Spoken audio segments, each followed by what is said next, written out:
वफाकी वज़ीर दाखिला मोहसिन नकवी का, जिन्होंने दो टोक कहा है कि एहतजाज करने वालों से मुज़ाकरात नहीं होंगे। मोहसिन नकवी ने वाज़ेह कर दिया कि मौजूदा हालात की मुकम्मल जिम्मेदारी एक औरत पर आयद होती है। मजीद कहा कि सारे फसाद की जड़ पीटीआई में मौजूद खुफिया हाथ है। खुफिया हाथ के इरादे कुछ और हैं। पीटीआई के साथ हाथ हो जाएगा। वफाकी वजीर दाखिला मोहसिन नकवी ने पीटीआई के साथ मुज़ाकरात की वाज़ेह तौर पर तरदीद कर दी। दो टोक कहा कि एहतजाज करने वालों से किसी किस्म की बात नहीं करेंगे। मौजूदा हालात की मुकम्मल जिम्मेदारी एक औरत पर है। अगर वो ये तवक्को करें कि उनके साथ मुज़ाकरात होने, वो कोई सूरत नहीं है।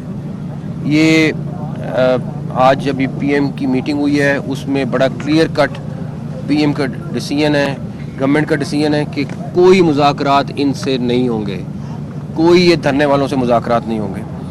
जो जानी नुकसान, जो माली नुकसान हो रहा है, पिछले 2 दिन में हुआ है, उसकी ज़िम्मेदार एक औरत है जिनका नाम मैं पहले भी बता दिया आपको।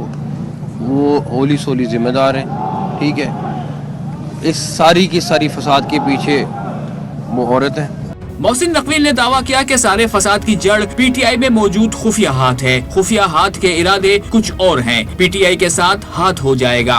उनकी पूरी की पूरी लीडरशिप जो है वो इस खून खराबे को नहीं चाहती, वो इस तमाशे को नहीं चाहती, लेकिन एक पीछे खुफिया हाथ बैठी हुई है, वो हर चीज कंट्रोल कर रही है। और वो बैठ के उसका एजेंडा बिल्कुल पाकिस्तान का एजेंडा नहीं है। वो एक चीज जो है ना, वो सब पे भारी है। उसने, मुझे नहीं पता पार्टी को कब टेक ओवर करना है, लेकिन मुझे लगता यही है कि उसके इरादे कुछ और है। इनकी पीटीआई के साथ, इनके साथ हाथ हो जाएगा। वजीर दाखिला ने बताया कि हुकूमत की कोशिश थी कि इस्लामाबाद की सड़कों पर तमाशा ना बने। आंसू गैस की शेलिंग और तशद्दुद मुल्क की बदनामी है, मगर एहतजाज करने वालों ने हर चीज से फायदा उठाने की कोशिश की।